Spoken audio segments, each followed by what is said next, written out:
22nd.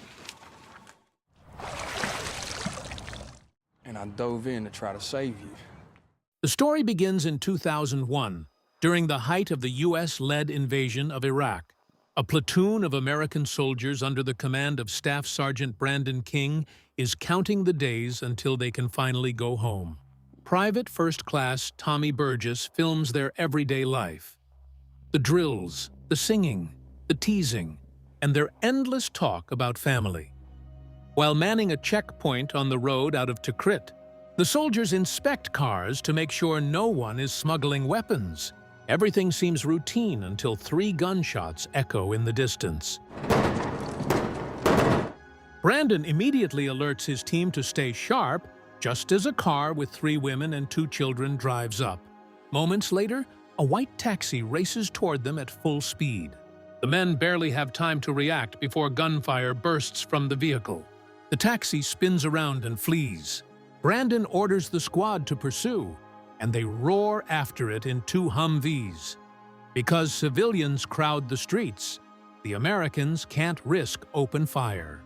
The insurgents speed into a narrow alley and jump out, scattering into nearby houses. The bulky Humvees can't fit, forcing the soldiers to dismount and form flanks along both walls. 2 privates man the .50 caliber guns on top of the trucks, while the others inch forward. Brandon commands them to search each home carefully as they advance toward the parked taxi, boxed in by tall buildings on both sides. Suddenly, shots rain down from the rooftops. The entire chase was a trap. The men find themselves pinned in the alley, bullets flying from 3 directions. Brandon calls out that they're ambushed and orders everyone to fall back. Sergeant Steve Shriver, spotting 2 militants across the way, charges out to cover the position. A rocket-propelled grenade slams into one Humvee, killing both soldiers inside. Smoke grenades fill the street as Brandon calls for backup. Another RPG detonates near an Iraqi car, throwing shrapnel everywhere.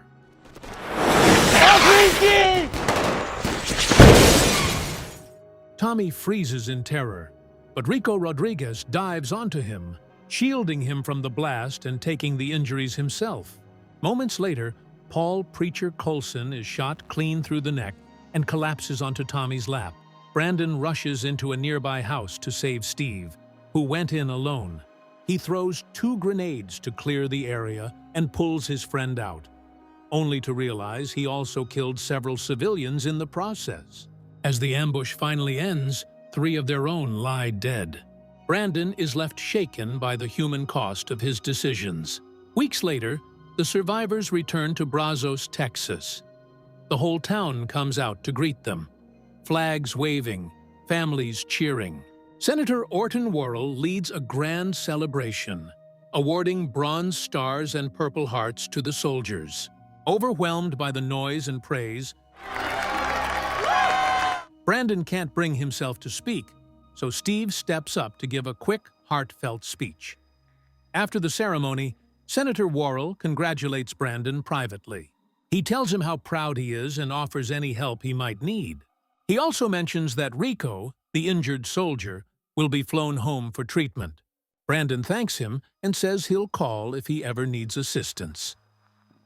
That night, the men gather at a local bar for a welcome home party. They drink, laugh, and try to forget. Steve gets too drunk to dance with his fiancée, Michelle, so Brandon dances with her instead. Steve starts rambling about the war, making the mood awkward for everyone. Moving forward, I just want to let you know, if you liked watching this video, please consider subscribing, as it helps us grow and make more content for you. After the noisy night, everyone heads home. Brandon's unpacking when Michelle calls in distress, asking him to come quickly. He arrives to find Steve half naked, digging a hole in the front yard, completely out of his mind. Brandon tries to reason with him, but Steve is too drunk to understand. Inside, the house is trashed, and Michelle has a bruise on her cheek, clear evidence Steve hit her. Outside, Steve curls up in the hole clutching a gun. Brandon, worried he might hurt himself, sleeps on the porch to keep watch. His rest is broken when Tommy crashes his car into a pole nearby. Drunk and furious, Tommy says his wife kicked him out. The next morning, Brandon takes the guys to his ranch cabin outside town. They drink, joke, and let Tommy vent by shooting his wedding gifts. Meanwhile, Steve wakes up hungover in the trunk, hears the gunfire, panics, and plunges his head into a bucket of ice water. Don't throw open! The following day, Brandon, Steve, and Tommy report to the base to hand in their equipment. But instead of discharge papers, Brandon gets orders sending him back to Iraq. It says here you have orders to report to the 1st Brigade. Stunned, he demands an explanation from Lieutenant Colonel Boot Miller. The colonel tells him that under a presidential stop-loss directive, soldiers who've completed their tours can still be forced to redeploy. Furious, Brandon calls the policy unconstitutional. Miller warns him he's crossing the line and has him detained for insubordination, labeling him a flight risk. On the way to the holding facility, Brandon fights off his escorts, steals a jeep, and escapes. He calls Steve, saying he's going AWOL rather than submit to stop-loss. That night, Brandon sneaks home and confides in his family. He plans to drive to Washington, D.C. to plead his case to Senator Worrell. His father worries about breaking the chain of command, but Brandon won't back down. Michelle, who stops by to return a Tupperware, overhears and offers to drive him, knowing that if Brandon's redeployed, Steve will be next. They hit the road and spend the night at a motel. Michelle showers while Brandon sits by the pool. He suddenly imagines a soldier drowning, dives in to save him, then realizes it's all in his head. PTSD is starting to set in. Later, Steve calls, saying he's stuck at a military jail trying to bail Tommy out of a DUI. He urges Brandon to return and fix things, but Brandon tells him he's on his way to D.C. at dawn. Brandon and Michelle visit the parents of Preacher Colson, who died in the ambush. Brandon recounts every detail, how he led the men into the alley, how Preacher covered the flank, and begs forgiveness through tears. When they get back to their car, the window's smashed.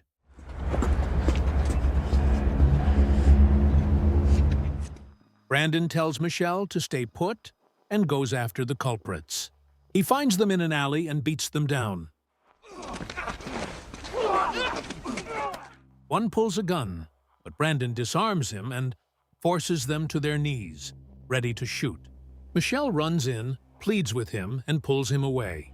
Back at the hotel, she cleans his wounds.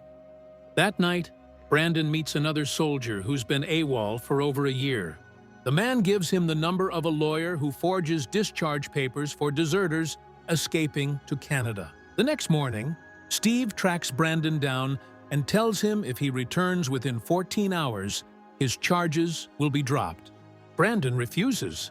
When he asks why Steve's in uniform, Steve admits he's accepted sniper school and another deployment. Michelle is devastated, realizing her fiancé is going back to war. Steve tells him Tommy's falling apart and begs him to come back. Brandon refuses again. He can't stomach more innocent bloodshed. Brandon later calls Worrell's office, but is told the senator won't meet him. With no other leads, he and Michelle visit Rico Rodriguez, the soldier who saved Tommy. Rico, blind, maimed, and burned, still says he's thankful just to be home.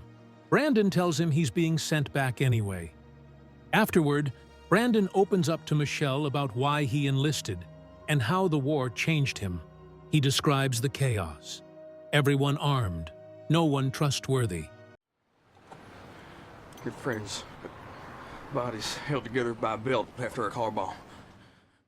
And the guilt that haunts him. He admits he accidentally killed civilians, including a child, and it broke something inside him. That night, Brandon calls the lawyer, who tells him to bring $1,000 to New York. Michelle sells her car, and they head north.